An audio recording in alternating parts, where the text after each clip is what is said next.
পাচ্ছেন যুক্তরাষ্ট্রের নিউ ইয়র্কে জেএফকে বিমানবন্দরে বাংলাদেশের প্রধানমন্ত্রী শেখ হাসিনার আগমন উপলক্ষে ওয়েলকাম করার জন্য আমাদের ভাইরা এসেছে। আমাদের নেত্রী কিছুক্ষণের মধ্যে এখানে অবতরণ করবেন। জাতিসংঘের সাধারণ অধিবেশনে উনি বক্তব্য দিবেন। শেখ হাসিনাকে রিসিভ করার জন্য আসছি আমরা। দীর্ঘ এক মাস দিল্লিতে অবস্থান শেষে জাতিসংঘের অধিবেশনে বাংলাদেশের হয়ে প্রতিনিধিত্ব করবেন প্রধানমন্ত্রী শেখ হাসিনা। 6 সপ্তাহ পরে পদত্যাগপত্রটি সামনে এলেও আওয়ামী লীগের ভেরিফাইড ফেসবুক পেজ থেকে দাবি করা হয়েছে পদত্যাগপত্রটি ভুয়া। সাবেক প্রধানমন্ত্রী শেখ হাসিনা বলছিলেন যে আমি আসলে পদত্যাগ করিনি। এর পরপরই আসলে কি শেখ হাসিনা পদত্যাগ করেছেন নাকি করেননি, এই বিষয়টা নিয়ে একটা প্রশ্ন বিভিন্ন মাধ্যমে উঠল। আর যদি পদত্যাগ করে থাকেন তাহলে কেন জাতির সামনে তার পদত্যাগপত্রটা প্রকাশ করা হলো না? প্রশ্ন হচ্ছে, এটাকে জাতির সামনে প্রকাশ করা জরুরি নাকি যে হায়ার অথরিটি আছেন যেখানে থাকার দরকার সেখানে থাকা জরুরি? আমি তার সাইন চিঠি পর্যন্ত নিজে দেখেছি। কয়েকজন সাংবাদিককে জিজ্ঞেস করেছি, ওনারা সত্যতা স্বীকার করেছেন এটা। আসসালামু আলাইকুম রহমতুল্লাহ, সবাই কেমন আছেন? আশা করি সবাই অনেক অনেক ভালো এবং সুস্থ আছেন। সবাইকে স্বাগতম জানাচ্ছি আমাদের আরেক নতুন ভিডিওতে। প্রতিদিনের মতো আমি আপনাদের সিরাত ফারুকি আবারও চলে আসলাম নতুন একটা ভিডিও নিয়ে। আজকের ভিডিও টাইটেল এবং থাম্বনেল দেখে ইতিমধ্যেই ভিডিওর শুরুতে আপনারা কিছু অংশ বিশেষ দেখেছেন, ইতিমধ্যে বুঝতে পেরেছেন আজকের ভিডিওর মূল আলোচনা বা মূল বিষয়বস্তু কি। তো দর্শক, এই বিষয় নিয়ে আর বেশি বিস্তারিত বলবো না, কারণ বিস্তারিত বলতে গেলে ভিডিওটা অনেক লম্বা হয়ে যাবে। আমি সংক্ষেপে করার ক্ষেত্রে মূল আলোচনা চলে যাচ্ছে। তার আগে আপনার কাছে ছোট একটি অনুরোধ জানিয়ে রাখতে চাই, যদি আমাদের চ্যানেলটিতে নতুন থাকেন চ্যানেলটি সাবস্ক্রাইব করে সাথে থাকবেন। যদি ইতিমধ্যে সাবস্ক্রাইব করেছেন তাহলে আপনাদেরকে অসংখ্য ধন্যবাদ জানাচ্ছি। তো দর্শক, আর বেশি কথা না বলে আমরা ভিডিও ফুটেজগুলোর মাধ্যমে বাকি বিস্তারিত অংশগুলো দেখে আসবো। দেখতে পাচ্ছেন যুক্তরাষ্ট্রের নিউ ইয়র্কে জেএফকে বিমানবন্দরে বাংলাদেশের প্রধানমন্ত্রী শেখ হাসিনার আগমন উপলক্ষে ওয়েলকাম করার জন্য আমাদের ভাইরা এসেছে। আমাদের নেত্রী কিছুক্ষণের মধ্যে এখানে অবতরণ করবেন। জাতিসংঘের সাধারণ অধিবেশনে উনি বক্তব্য দিবেন। জননেত্রী শেখ হাসিনাকে রিসিভ করার জন্য আসছি আমরা। সমস্ত যুক্তরাষ্ট্র যুবলীগ সমস্ত নেতাকর্মী সবাই আমরা শেখ হাসিনাকে রিসিভ করার জন্য আমরা আসছি। এবার মার্কিন যুক্তরাষ্ট্রের সবুজ সংকেত পেয়ে জাতিসংঘের ৭৯তম অধিবেশনে যোগ দিতে নিউ ইয়র্ক পৌঁছেছেন প্রধানমন্ত্রী শেখ হাসিনা। আজ রাত ৮টা নাগাদ নিউ ইয়র্কের জন এফ কেনেডি বিমানবন্দরে পৌঁছাবেন প্রধানমন্ত্রী। তাকে বরণ করার জন্য নিউ ইয়র্কের বিমানবন্দরে জড়ো হয়েছে আওয়ামী লীগের বিভিন্ন নেতাকর্মী। ইতিমধ্যেই তারা বিভিন্ন স্লোগানে মুখরিত করছে এয়ারপোর্ট এলাকা। এর আগে গত ৫ই আগস্ট বৈষম্যবিরোধী ছাত্র আন্দোলনের মুখে আওয়ামী লীগের সভানেত্রী শেখ হাসিনা একটি বিশেষ ফ্লাইটে ভারতে পালিয়ে যান। সেখানে দীর্ঘ এক মাস দিল্লিতে অবস্থান শেষে পদত্যাগ নিয়ে মুখ খুললেন শেখ হাসিনা। তিনি এক মুঠোফোন বার্তা বলেন, তিনি বর্তমানে বাংলাদেশের প্রধানমন্ত্রী। তিনি এখন পর্যন্ত পদত্যাগপত্রে সই করেননি, তাই সংবিধানের নিয়ম অনুসারেই এবারের জাতিসংঘের অধিবেশনে বাংলাদেশের হয়ে প্রতিনিধিত্ব করবেন প্রধানমন্ত্রী শেখ হাসিনা। ইতিমধ্যেই যুক্তরাষ্ট্রের নিউ ইয়র্কে পৌঁছেছেন আওয়ামী লীগের সভানেত্রী। শেখ হাসিনা রিজাইনও করেছেন। আমি তার সাইন চিঠি পর্যন্ত নিজে দেখেছি। কয়েকজন সাংবাদিককে জিজ্ঞেস করেছি, ওনারা সত্যতা স্বীকার করেছেন এটা। গণ অভ্যুত্থানের পরে যখন কোনো সরকারকে ফেলে দেওয়া হয়, সেই ফেলে দেওয়া সরকারের বৈধতার আলোচনা আর প্রাসঙ্গিক থাকে না। সাদ্দাম হোসেনের ব্যাপার দেখেন, লিবিয়ার গাদ্দাফির বাস্তবতা দেখেন, অথবা হোসনি মোবারক মিশরে এখনও বেঁচে আছে। হোসনি মোবারককে কি এখন বলতে পারবে যে আমাকে বৈধভাবে সরিয়েছে, অবৈধভাবে সরিয়েছে? গণ অভ্যুত্থানের নেইচারই হচ্ছে রাস্তায় রাজপথে জনগণ ডিসাইড করবে কে ওই লাল দালানটাতে থাকবে, থাকবে না, কে কাশিমপুরে যাবে, কে কেরানীগঞ্জে যাবে, এটা রাজপথ থেকে ঠিক করে দেওয়া হবে। সেই জন্য শেখ হাসিনা পদত্যাগ করেছে অথবা করে নাই, এটা একদমই খুব অপ্রাসঙ্গিক আলোচনা, এটা প্রয়োজন নাই। বাংলাদেশের জনগণ সিদ্ধান্ত নিয়ে বলে দিয়েছে যে আমরা শেখ হাসিনাকে আর দেশের প্রধান মানি না। দ্বিতীয়ত হচ্ছে, শেখ হাসিনা দিল্লিতে পালিয়ে গেছে, এটার ভিডিও ফুটেজ আছে, আমাদের কাছে ডকুমেন্ট আছে। দিল্লির সরকার স্বীকার করেছে শেখ হাসিনা তাদের দেশে আছে আপাতত। কতদিন থাকবে আমরা সেটা জানি না। শেখ হাসিনার লাল পাসপোর্টটা বাংলাদেশ সরকার বাতিল করে দিয়েছে।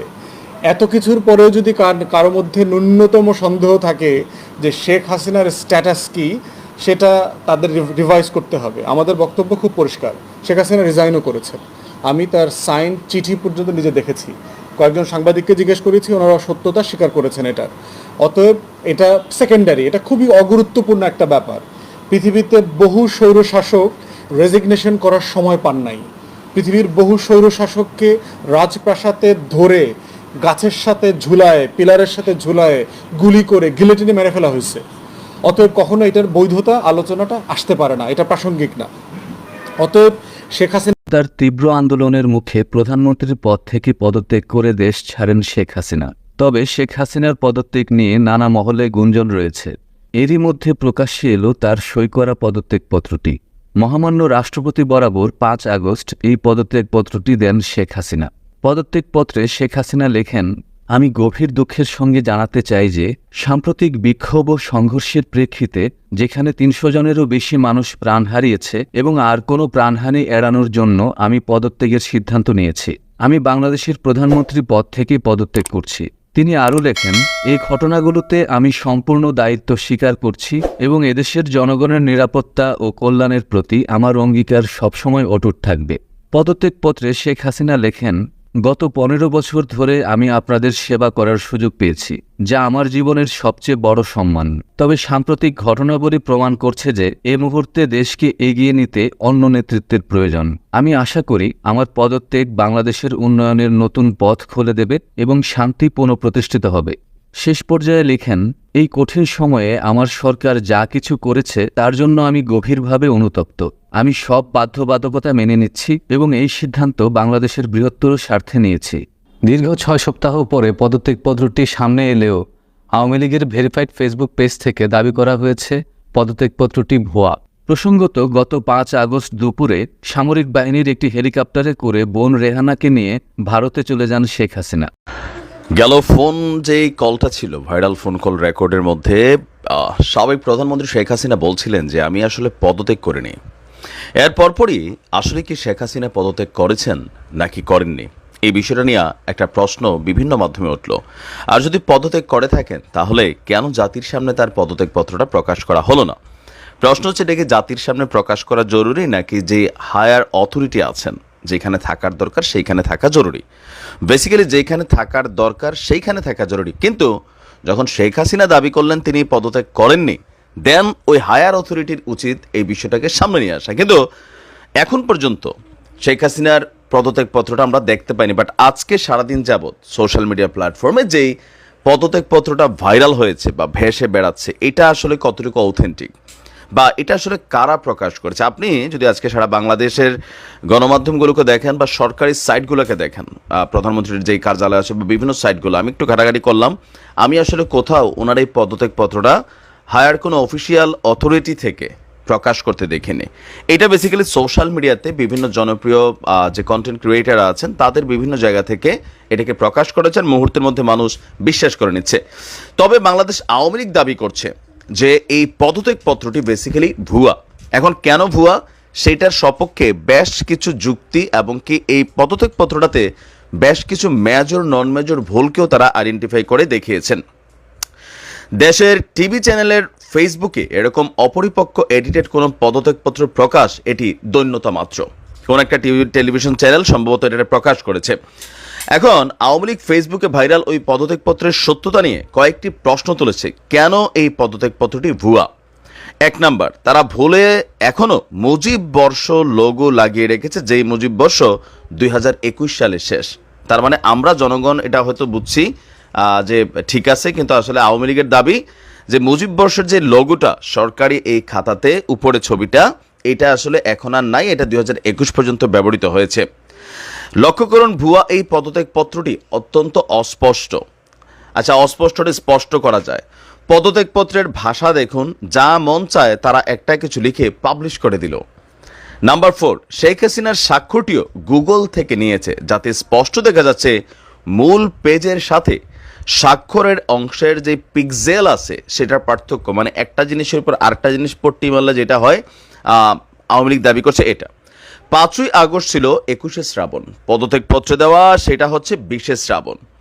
এছাড়া তারা আরও লিখেছে, দেশের মিডিয়াকে এরকম নগ্নভাবে ব্যবহার করে নিজেদের হাসির পাত্র বানাবেন না। শেখ হাসিনা পদত্যাগ করার সময় যেই আনুষ্ঠানিকতা সেই সময় নেননি, তিনি সোজা তেজগাঁও থেকে বিমানে করে ভারত গেছেন। এসব বাদ দিয়ে বরং দেশের সমস্যা সমাধান করুন। এখন এটা আরও একটা কোটি টাকার প্রশ্ন হয়ে গেল সামনে। চট করে সীমান্তে ঢোকা, নিজেকে প্রধানমন্ত্রী দাবি করা এবং কি পদত্যাগ করেননি, এই যে ইস্যুগুলোতে এখন যতগুলো ঝামেলা সামনে আসছে, তো আমার মনে হয় এই বিষয়টা টেলিভিশনালরাও বিশ্বাস নাই, সব বাটপাড়ি বিভিন্ন সময় করে, ফোকাস ভাইরাল ইস্যুতে ফটাস করে। আর আমরা যারা কন্টেন্ট ক্রিয়েটার আমাদেরও আসলে এতটা বিশ্বাসের কোনো সুযোগ নেই। তবে আমার মনে হয় এই বিতর্কটা জনমনে একটা আতঙ্ক তৈরি করতেছে। আওয়ামী লীগের নেতাকর্মীরা যেমন উজ্জীবিত হচ্ছেন, অপরদিকে সরকারে থাকা বা বিপরীত দলে থাকা বিভিন্ন নেতাকর্মীরা তারাও এক ধরনের স্ট্রেস নিচ্ছেন।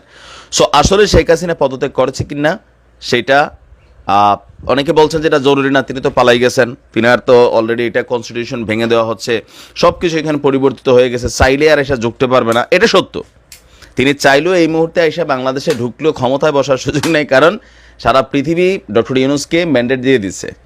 তো তারপরেও এই পদত্যাগপত্রের ইস্যুটার সমাধান হওয়া দরকার। আশা করি যারা সরকারের অথরিটি আছেন তারা বিষয়টাকে প্রকাশ করবেন। ভালো থাকুন।